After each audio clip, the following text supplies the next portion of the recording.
Amén, amén. Padre, te damos gracias por este tiempo que vamos a tener de estudio, Padre. También te agradecemos, Padre, por regalarnos la vida, Padre, también por bendecirnos, Padre. Todo esto lo pedimos, Padre, en tu nombre, Padre. También bendice a las personas que se conecten, Padre, y también bendice al que nos va a dirigir en la palabra para que tú seas dándole sabiduría también, Padre, y que sea de bendición, Padre. Todo eso lo pedimos, Padre, en el nombre de Jesús. Amén. Amén. Bien, el día de hoy vamos a arrancar con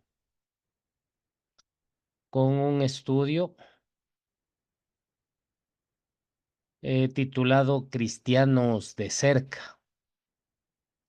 Es un estudio conformado por 5 lecciones y que de manera particular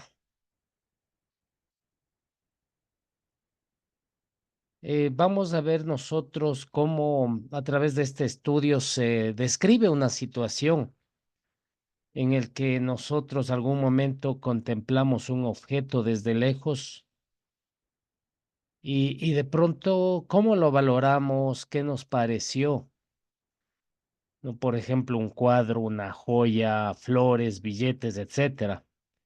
Pero cuando nos acercamos y pudimos examinarlo, de pronto descubrimos que el objeto simplemente era una copia. ¿Y qué elementos nos permitieron determinarlo? ¿Qué papel jugaron? Esa lejanía y luego la cercanía a, a aquel objeto. Y podríamos decir que en un mundo lleno de apariencias y falsedades, hoy en día podemos decir hay pocos que son auténticos, hay pocos que son originales y la mayor parte muchas copias. Por eso es necesario que nosotros sepamos mirar bien de cerca las cosas para reconocer la verdadera originalidad. Pero sin embargo, ¿cuáles son las características de una persona que pasa el control de calidad divino? Y vamos a ver un video de Sebastián Ojeda que nos invita a ir a fondo hasta descubrir aquellos elementos que nos convierten en cristianos de cerca. Vencer la inclinación de mostrarnos espléndidos solo por fuera, sincerar el dolor y las emociones y admitir que nos equivocamos más de lo que parece. Y que también nos va a enseñar siempre a rodearnos de gente correcta y también animarnos a soñar. Y vamos a ver la primera parte que dice el primer capítulo, que dice, son auténticos. Vamos a ver qué características se considera para ver este aspecto o esta característica de ser auténticos. Así que yo les invito a que observemos, a que escuchemos con mucha atención y luego ya estaremos asimismo conversando, viendo de qué manera pues a nosotros eh, nos aporta en nuestra vida espiritual lo que vamos a observar y a escuchar. Así que les voy a invitar a que podamos poner atención y podamos escuchar esta enseñanza.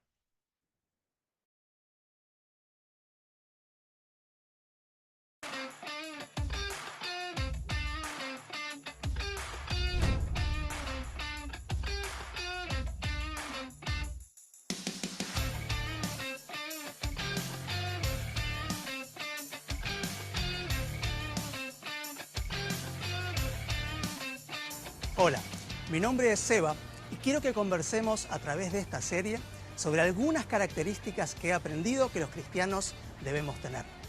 Cada una de estas lecciones las he aprendido a lo largo de mi vida, en el camino. No necesariamente escuchando mensajes o leyendo libros, sino caminando a la par de otros. Gracias a Dios, en mi vida he visto muchos buenos ejemplos y he aprendido de ellos varias lecciones que quiero compartir con vos. A lo largo de todos estos años, Dios me ha guiado en una aventura de aprendizajes que comenzó años atrás cuando conocí a Cristo como mi Salvador. En estos minutos quiero que conversemos sobre la autenticidad en un mundo de apariencias. Una de las características más importantes que puede tener un cristiano es su autenticidad. Las cosas auténticas son apreciadas y buscadas, mientras que las copias tienen mucho menos valor y abundan por todos lados. Los objetos auténticos aparentan tener ese valor desde lejos y lo mantienen al verlos de cerca o aún se los aprecia más. Las copias no pueden sostener esa apariencia auténtica cuando se las mira de cerca. Llamé a esta serie Cristianos de Cerca porque quiero contribuir a tu autenticidad. Quiero que no solo te veas bien de lejos, sino de cerca. Porque se puede impresionar de lejos, pero solo se puede influir de cerca. La Biblia habla mucho sobre la autenticidad. ¿Sabes por qué? Porque Dios sabe que es un tema difícil. Todos nosotros tenemos la tendencia a vestir máscaras de apariencia que nos hacen ver bien y arrojan una imagen mentirosa de quiénes somos. Puede ser que por muchos motivos lo hagas, por miedo, por vergüenza, por culpa, por una concepción equivocada del valor que tenemos, tal cual somos. Pero algunas de esas máscaras llegan a estar tan incrustadas en nuestro rostro, pegadas, que hasta nosotros mismos terminamos creyendo en ellas. Pero Jesús no murió por copias. Él quiere guiarte a ser una mejor versión de vos mismo, un auténtico y original vos. Los cristianos auténticos tienen dos características que sobresalen y todos podemos aprender a crecer en ellas. En primer lugar, los cristianos auténticos saben, reconocen que no pueden solos, que necesitan, por un lado, de Dios y lo buscan durante todo su recorrido en la intimidad y en la cotidianidad. Necesitamos de Dios no solo por momentos del día o cuando estamos en problemas, sino en cada momento de nuestra vida. Dios no es un Dios de libros, no lo encontramos solo en la Biblia, no está solo en el templo o en la iglesia o en el silencio de un retiro espiritual. Él está también en el ruido de la ciudad, en tu oficina, en tu aula, en el gimnasio, en el centro comercial. Es un Dios de cercanía que se acerca y se hace presente en todo momento. Un cristiano auténtico ve a Dios en todo y reconoce cada pequeño detalle en el que lo encuentra. Pero también reconoce que necesita no solo de Dios, sino también de otros, de otras personas. No solo lo sabe en su mente, sino que se lo comunica a aquellas personas de las que se rodea. No teme mostrarse vulnerable, ni a pedir ayuda cuando la necesita. Sabe dar una mano y sabe aceptar la de otros. Un cristiano que reconoce estas dos necesidades es alguien que acepta su humanidad. Esto no quiere decir que vas a compartir tus intimidades con todo aquel que se te acerque, que se te cruce en el camino, pero sí va a influir enormemente en tu carácter y en la mirada que vas a tener hacia otros. Y también en lo que esperás de ellos y en la imagen que vas a dar de vos mismo. Cuando sos auténtico, podés regalarle a los demás la libertad de ser auténticos también. Vas a inspirar a otros a que sean libres de sus propias máscaras. Un ejemplo de autenticidad que podemos ver en la Biblia está en Lucas, capítulo 7. Simón, un fariseo, un gran maestro de la ley, había invitado a Jesús a comer a su casa. Y de repente, una mujer del pueblo que se había enterado de la visita, entró en la casa y comenzó a llorar a los pies de Jesús. Y luego los secó con su cabello y los ungió con perfume. Ella reconoció que necesitaba de él, al acercarse a Jesús con dolor por cada pecado que había en su vida. Fue auténtica, lloró por ellos arrepentida y no pensó en las personas que la rodeaban. Se mostró tal cual estaba frente a los otros, no ocultó ni sus sentimientos, ni sus lágrimas, ni su dolor, ni su fe en que Jesús podía perdonarla.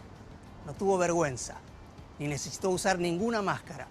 En cambio, Simón, el dueño de casa, no pudo ver que él también necesitaba de esa autenticidad que ella tenía. A él, como buen fariseo, le gustaba impresionar de lejos, guardar las formas. Y dice la Biblia que pensó, si este Jesús fuera profeta, sabría qué clase de mujer lo está tocando. Y Jesús, que podía saber lo que estaba pensando Simón, decide contarle la historia de dos hombres. A uno se le perdonó una gran deuda y al otro una deuda más pequeña. Y Simón queda expuesto como un desagradecido que no entendía lo mucho que necesitaba del perdón de Dios. Jesús resalta la actitud de la mujer por encima de todos y la prefiere y le dedica unas palabras especiales de perdón y de salvación.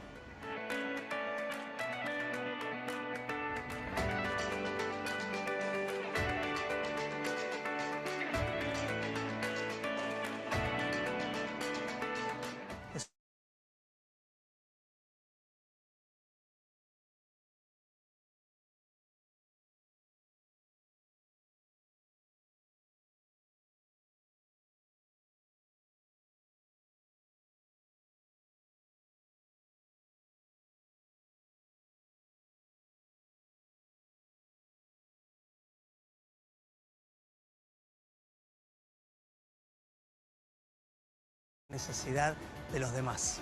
Nos evita emitir juicios desconsiderados y sentirnos por encima de los demás. Podemos mirar con compasión a los otros aun si nos lastiman o critican y saber que no somos mejores que ellos. Pablo le dijo a los corintios, me presenté ante ustedes débil, temblando de miedo, para que la fe de ustedes dependiera del poder de Dios y no solamente de la sabiduría de los hombres. Él se mostró tal cual era, no ocultó su debilidad ni que se sentía atemorizado.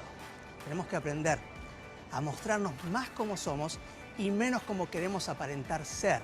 El valor de la autenticidad tiene muchísimo poder sobre nuestro testimonio y sobre la influencia que podemos tener en la vida de los otros. ¿Sabes qué más? Le da la gloria a Dios. Lo pone a Él en el lugar correcto y a nosotros también, en un lugar de vulnerabilidad y humanidad. Él es Dios y nosotros no. Cuando ocultamos lo que somos, le estamos quitando a Dios su lugar. ¿Querés hacerte un pequeño test de cuán auténtico sos? Pensá, ¿me esfuerzo en ocultar mis debilidades? ¿Me tomo personal todas las críticas que recibo? ¿Me cuesta pedir perdón? Ahí tenés 3 preguntas que te van a ayudar a mirarte mejor. Espero que puedas responder como la mujer que ungió a Jesús, reconociendo toda la deuda perdonada, que al fin de cuentas es reconocer tu vida. Y si te ves más como Simón, necesitas cambiar de actitud y descubrir que es mucho mejor ser un cristiano de cerca. Vivir en pose, pretendiendo ser algo que no somos, no solo es inútil, sino que consume una enorme cantidad de energía. Terminarás el día agotado y con las manos vacías. Como pastor, he decidido ser auténtico y crear una cultura de autenticidad, una zona libre de miedo, culpa y vergüenza, porque es ahí donde somos libres para crecer y hacer todos los cambios que Dios quiere que hagamos para parecernos más a Él y a lo que Él siempre quiso que fuésemos.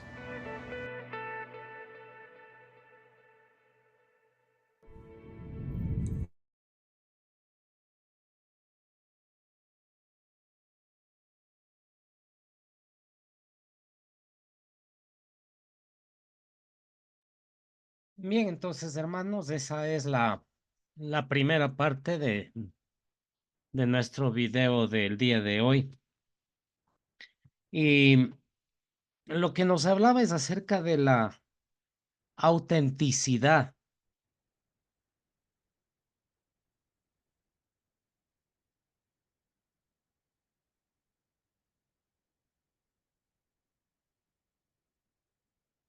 Entonces, voy a pedir que si alguien puede activar su micrófono y puede intervenir y darnos un breve comentario ¿qué entendimos acerca de lo que este término, la autenticidad?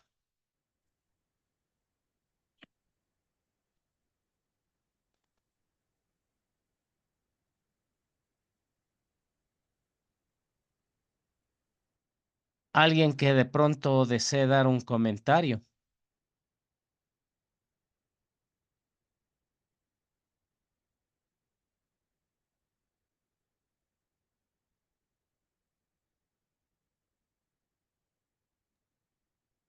Buenas noches con todos. La verdad, yo ya entré casi a la mitad, pero por lo que pude entender, dice que nosotros cada día dependemos de Dios y que nosotros debemos ser auténticos en lo que hacemos.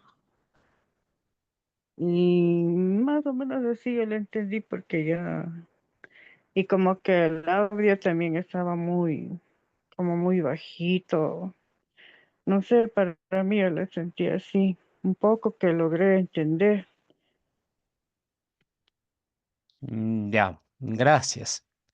De pronto alguien más, un comentario de lo que escuchamos acerca de Amén, la autenticidad. amén. También nos hablaba en que no solo cuando estamos en necesidad, estar, o sea, buscar al Señor, sino todo el tiempo. Y a veces eso es lo que más a nosotros nos pasa, que cuando estamos pasando algo, ahí sí estamos aferrando más, tal vez buscando más de Dios. Y como seres humanos, eso creo que es nuestra falla. Y cuando estamos bien, no pasa nada, entonces como que ahí, o sea, como que no necesitamos de la ayuda, que ya somos nosotros autosuficientes y que nosotros podemos todo. Entonces, que debemos ser auténticos siempre, buscar la necesidad de Dios es todo el tiempo, en lo bueno y en lo malo. Amén. Amén. Gracias. Y, y sí considero que lo que ustedes acaban de exponer, acaban de mencionar, en realidad tiene que ver mucho, ¿no? Recordando siempre que la autenticidad, decía que es una especie de cualidad que tenemos las personas. Y esta cualidad decía que tiene que ver con ser genuinos, con ser verdaderos, con ser coherentes. Y en este caso con lo que uno cree, con lo que uno dice y hace. Y esto implica vivir sin fingimiento, sin hipocresía y con integridad.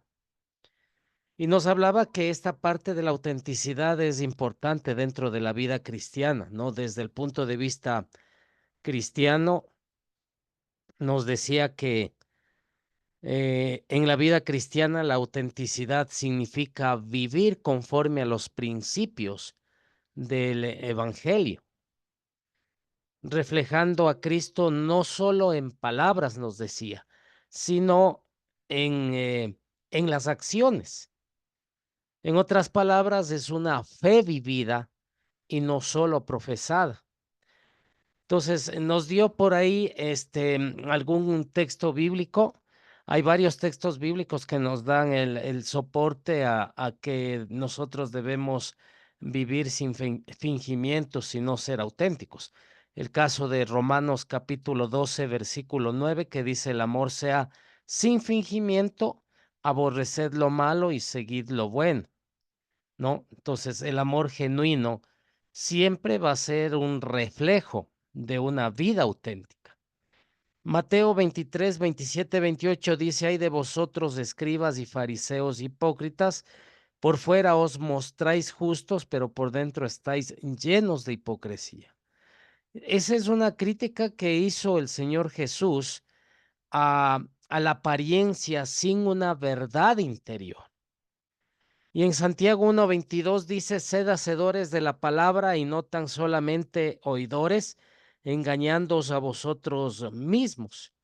Entonces, la autenticidad también tiene que ver, o la autenticidad se muestra en la obediencia práctica, lo que hemos estado hablando los días domingos en que yo debo vivir en obediencia, yo debo poner en práctica lo que las escrituras mencionan o dicen. Ahora, la autenticidad decía que no puede estar separado, también es dentro de mi aspecto espiritual como fuera de él.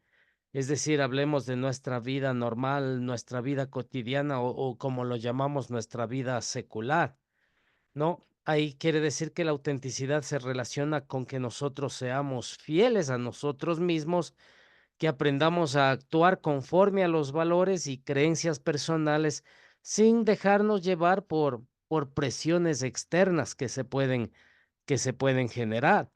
Y lógicamente para nuestro ámbito secular también hay principios bíblicos que nos encamina a eso. Por ejemplo, Proverbios 19, el que camina en integridad anda confiado, mas el que pervierte sus caminos será quebrantado. Entonces la integridad es la base de la autenticidad y también es valiosa fuera del ámbito religioso.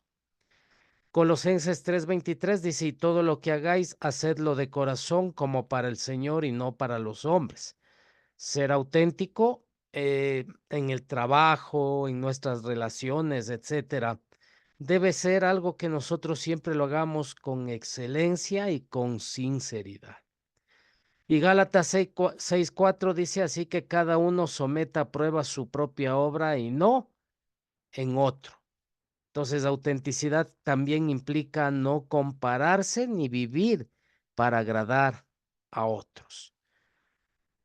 Entonces, esta es la parte importante, ¿no? De la autenticidad. Entonces, en breve resumen, la autenticidad tiene como características la sinceridad tanto en relaciones personales, pero también nos habla en los aspectos que nosotros hacemos de manera secular. Puede ser en nuestro trabajo, en nuestros lugares de estudio, etcétera, en la familia. Vivir con propósito real, ¿no? Rechazar totalmente a la hipocresía o a la doble moral, como comúnmente se dice, y sobre todo tener coherencia interna. Entonces, tanto en la vida cristiana como en la vida secular, la autenticidad es esencial para que nuestra vida sea íntegra, sea transparente y también sea significativa. Entonces, eso en cuanto a esta partecita relacionada a, a lo que tiene que ver con la autenticidad, ¿no? Y vamos a ver la segunda parte en nuestra enseñanza, la parte número 2.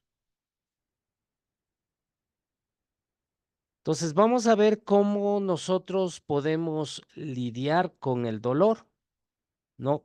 Y que tiene que ver con este aspecto que esta noche estamos tratando y que sobre todo siempre nos va a encaminar a que cada vez nosotros tratemos de estar más cerca de Dios. Así que asimismo vamos a escuchar con atención y vamos a observar lo que nos dice esta parte de la enseñanza.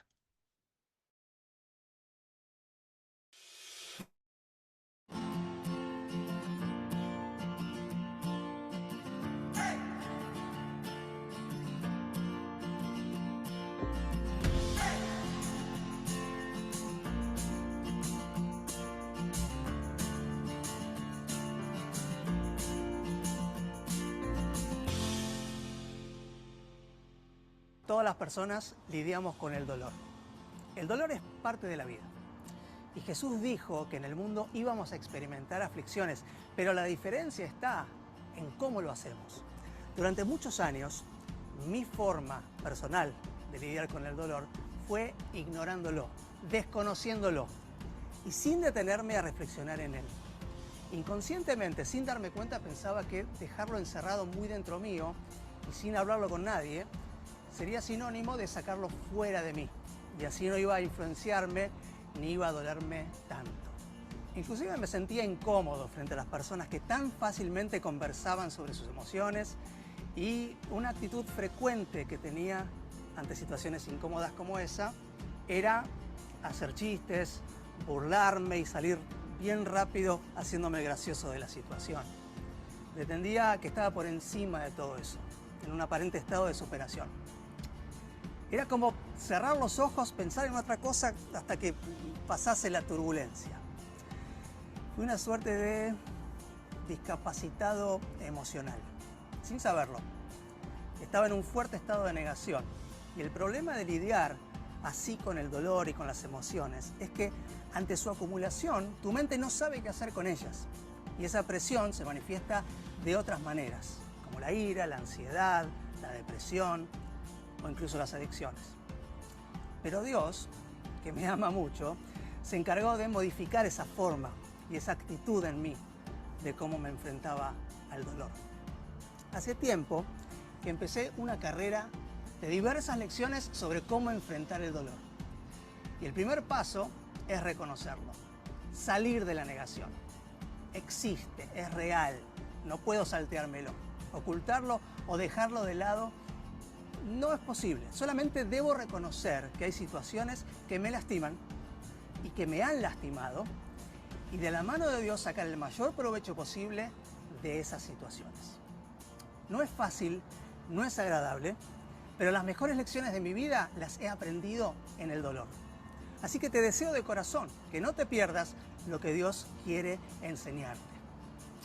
En el capítulo anterior hablamos sobre la autenticidad y hoy vamos a hablar sobre el dolor, que solo puede atravesarse sanamente una vez que podemos ser auténticos con Dios y con nosotros mismos. Como cristianos somos muy buenos para festejar nuestros éxitos, pero somos desastrosos para hacer duelos y llorar nuestros dolores. Tenemos como una falsa concepción triunfalista, una equivocada interpretación de que como Jesús venció en la cruz, lo único que nos queda es vivir victoriosos, de victoria en victoria. Y usualmente solemos ver a muchas personas atravesar dolores y lo resolvemos con un voy a orar por vos, como que nos lo sacamos de encima.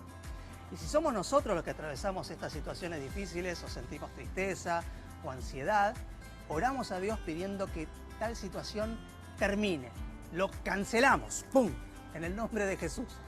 Como si apretáramos cada vez más fuerte e insistentemente un botón de un control remoto que no tiene puestas las baterías. Hace tiempo, leyendo con mi esposa un libro sobre Nehemías, que es a su vez otro libro de la Biblia, hubo un versículo que resaltó. Nehemías 1:4 dice, cuando oí esto, y habla Nehemías, me senté a llorar. De hecho, durante varios días estuve de duelo, ayuné y oré al Dios del cielo. O sea, Nehemías acaba de escuchar noticias que le trajeron un profundo dolor, muchísima tristeza. Y en vez de salir corriendo a solucionarlo, buscar una solución rápida, en vez de evitarlo, esconderlo, desconocerlo, pretender que no era cierto, tomó un tiempo para llorar y para hacer duelo. Y eso nos hizo pensar que en las iglesias solemos ver personas que ayunan y oran, pero no solemos ver muchas veces gente que llora y hace duelo. ¿Por qué? Porque no nos gusta lidiar con el dolor, porque lo enfrentamos con dureza, lo rechazamos, porque no hemos sido entrenados en él. Solemos esconderlo, como Adán y Eva, que se escondieron frente al dolor de haber fracasado, se cubrieron. Y si pensamos más profundamente, los que somos padres queremos también evitarles el dolor a nuestros hijos. Vivimos nuestra vida de padres haciendo todo lo posible por salvarlos del dolor, sin reconocer que el dolor nos fortalece y es parte de nuestra educación. Nos edifica, principalmente nos acerca a Dios. Así que es raro intentar con todas nuestras fuerzas evitar que nuestros hijos pasen por situaciones dolorosas, porque es una contradicción. No lo vamos a poder evitar. El dolor de la vida es real. Así que es una gran ventaja ayudarnos y ayudarlos a reconocer que el dolor existe y cómo aprender a enfrentarlo. El Salmo 34 dice que el Señor oye a los suyos cuando claman a Él por ayuda. Los rescata de todas sus dificultades. El Señor está cerca de los que tienen quebrantado el corazón. Él rescata a los de espíritu destrozado. La persona íntegra enfrenta muchas dificultades, pero el Señor llega al rescate en cada ocasión. El corazón quebrantado es un corazón roto. Y las roturas producen dolor. Consecuencias también. Como si manejáramos en la vida y quedamos estrellados frente a ella. Y ahí Dios aparece y nos rescata, nos protege en cada ocasión y en cada choque. He aprendido que los cristianos que lidian con el dolor son más sensibles al dolor ajeno, menos críticos y más proclives a demostrar a otros la compasión que viene del Señor.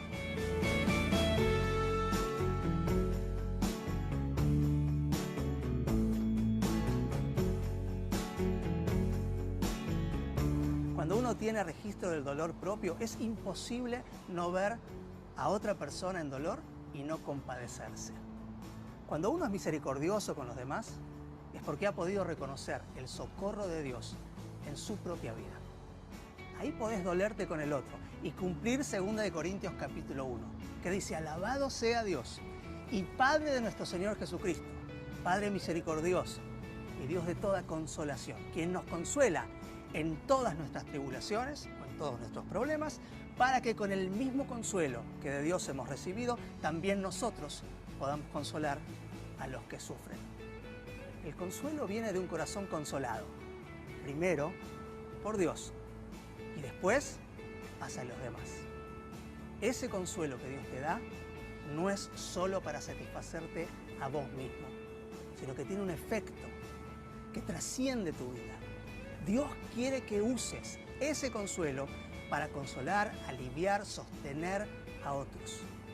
Tu dolor no solo es tuyo, ni será en vano.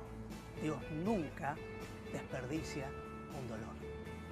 Es de y para la Iglesia de Cristo y de tus hermanos en la fe, que necesitan beneficiarse del consuelo que recibiste directamente de Dios. Muchas veces pensamos que el dolor es nuestro, que es privado, y nos cuesta verlo como un beneficio para nosotros. Mucho menos lo vamos a ver como un beneficio para otros. Pero Dios nunca desperdicia un dolor, como te dije antes. Cada vez que como pastor me encuentro con una persona que está atravesando una situación difícil o traumática, sé que lo más importante que puedo hacer es presentarle a alguien que haya atravesado algo similar. Y en cada oportunidad puedo observar esa unión casi instantánea. Dios nos diseñó de esa manera. Nuestros cerebros tienen la capacidad de sintonizar de forma increíble nuestras emociones con las de otros para apoyarnos mutuamente. Así que te animo a que compartas tu dolor y también tu consuelo. Es parte de la voluntad de Dios para todas las personas.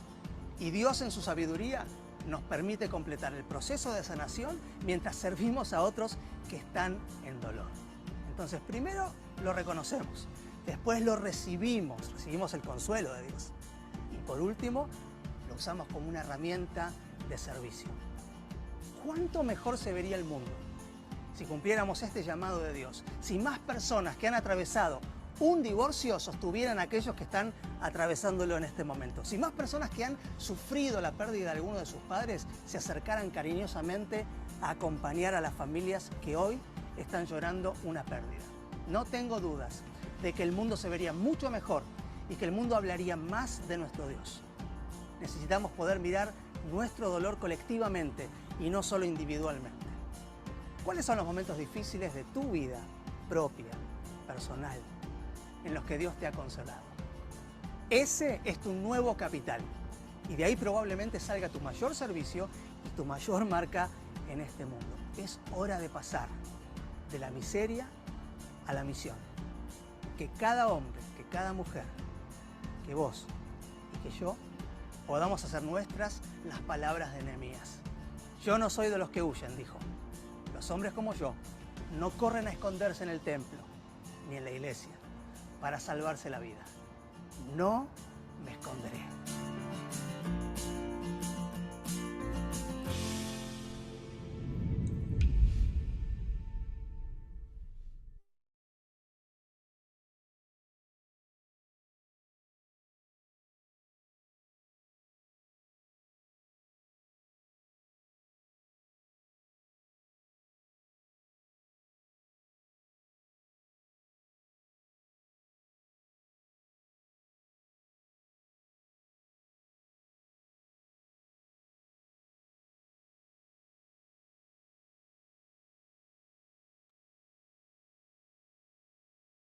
Bien, hermanos, vamos ahora con esta segunda parte que acabamos de escuchar. Igual si alguien de ustedes desea dar un breve comentario de lo que acabamos de ver y escuchar.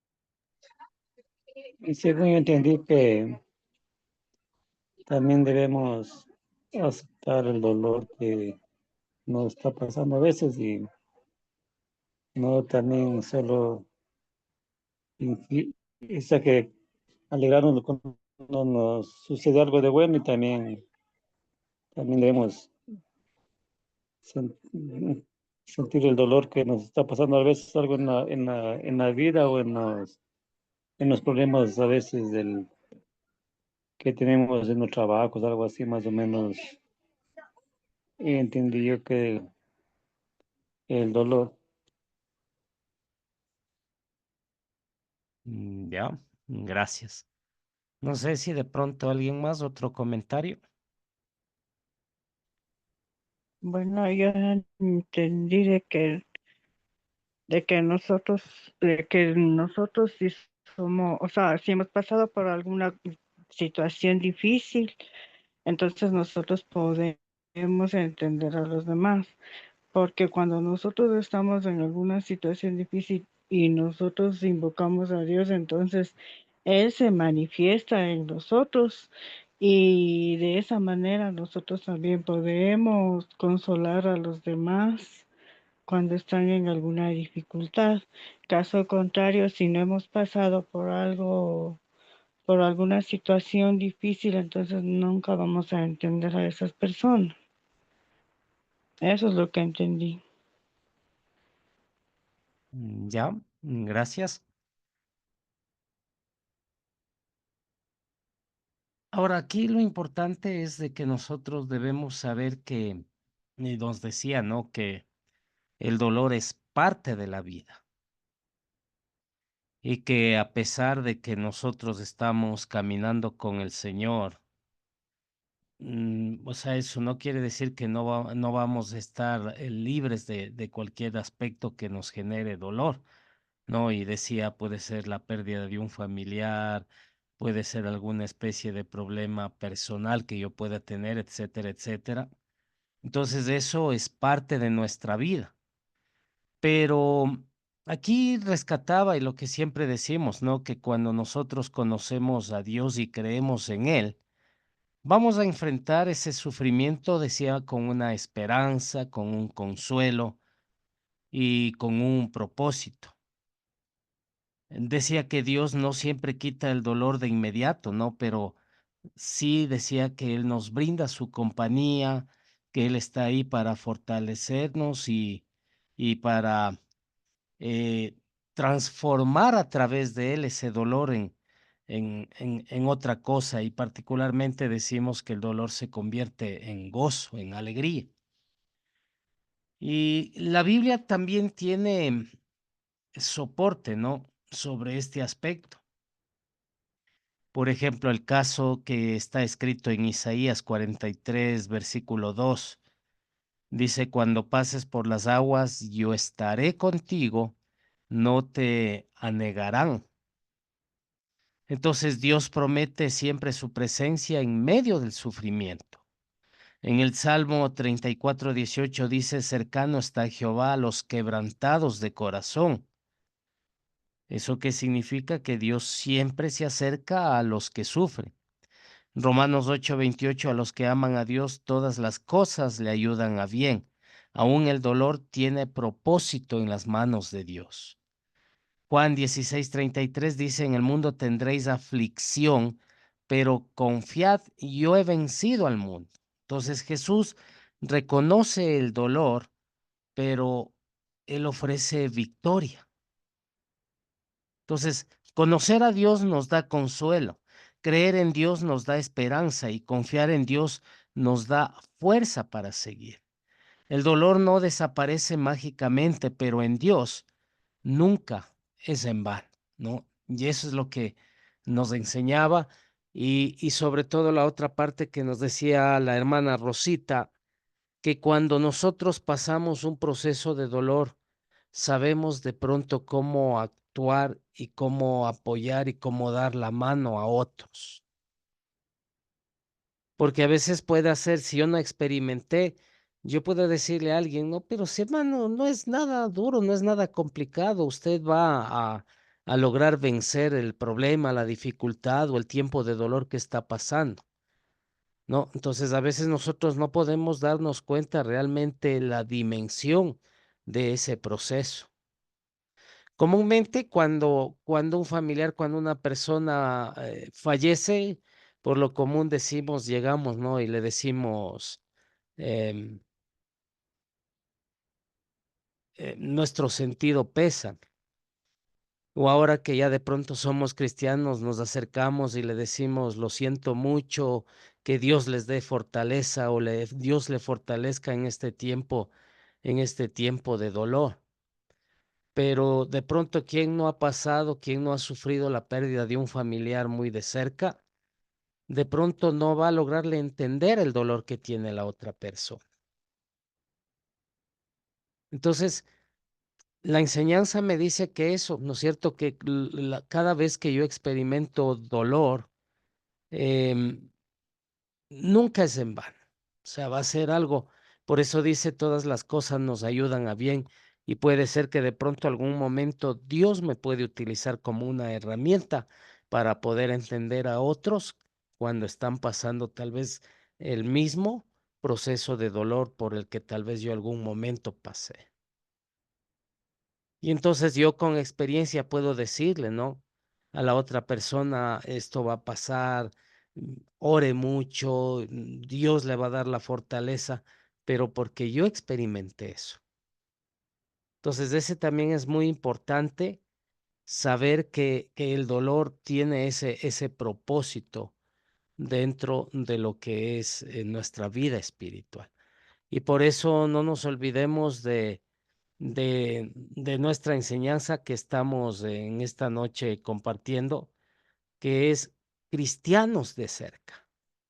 Y nos habla de ser cristianos de cerca primero al Señor y también tiene que ver mucho con nuestro labor, nuestro trabajo, nuestro apoyo que podemos nosotros dar a quienes lo necesitan. Así que hermanos, que Dios nos siga dando mucha sabiduría, que Dios nos siga dando siempre ese amor, esa misericordia para con los demás. Siempre pongámonos en la posición de qué es lo que haría Jesús en los momentos de que tal vez alguien está pasando momentos duros, momentos de dificultad. Y tratemos de apoyar, tratemos de fortalecer y de ayudarle a esa persona para que pueda salir adelante.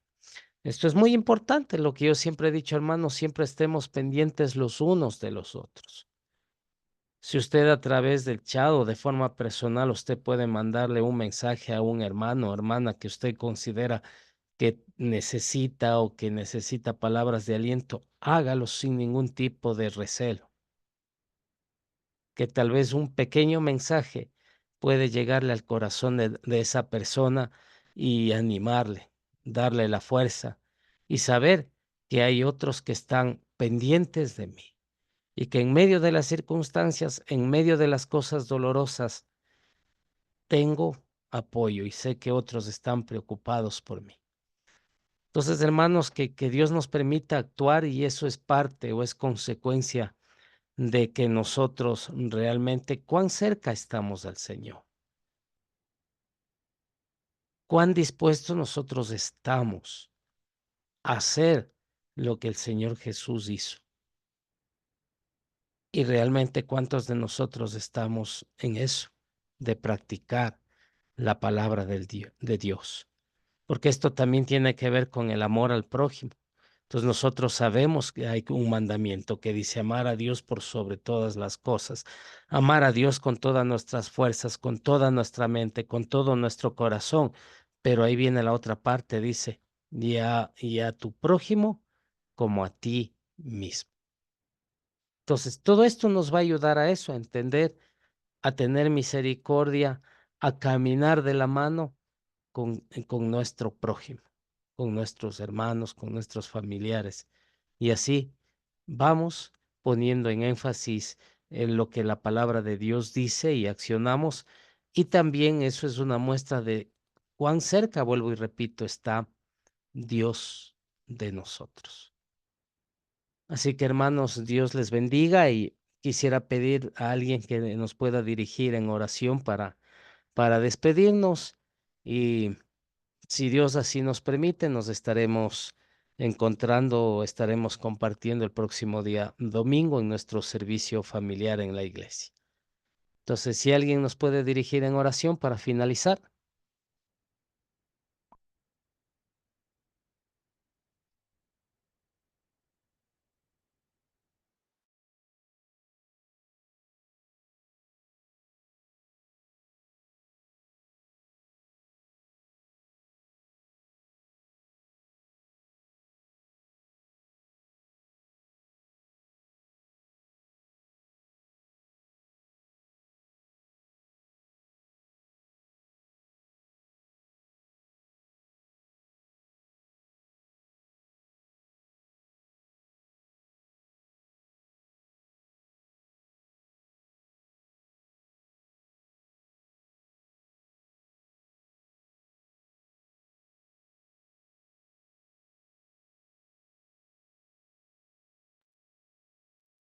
Amén. Oremos. Padre Santo que estás en gloria, santificamos tu nombre, te alabamos, te bendecimos y te damos en esta noche muchas gracias, Señor, porque tú has permitido que nos podamos reunir, mi Señor, y aprender más de tu palabra. Gracias, Señor, por la vida de cada una de las personas que se reunieron en esta noche, Señor. Te pido que guardes sus sueños, bendiga todo lo que ellos hacen, Señor, y que renueven sus fuerzas porque puedan trabajar el día de mañana, Señor. Y así como salen de sus casas, así también puedan regresar a sus hogares, Señor. Guarda nuestras vidas, Señor, guárdanos de todo mal. Bendícenos, Dios, cúbrenos con tu sangre preciosa y danos un buen descanso, Señor. Y agradeciendo también, Señor, por la vida de nuestro pastor y por la vida de su familia. Muchísimas gracias, Señor. En el nombre de Jesús. Amén.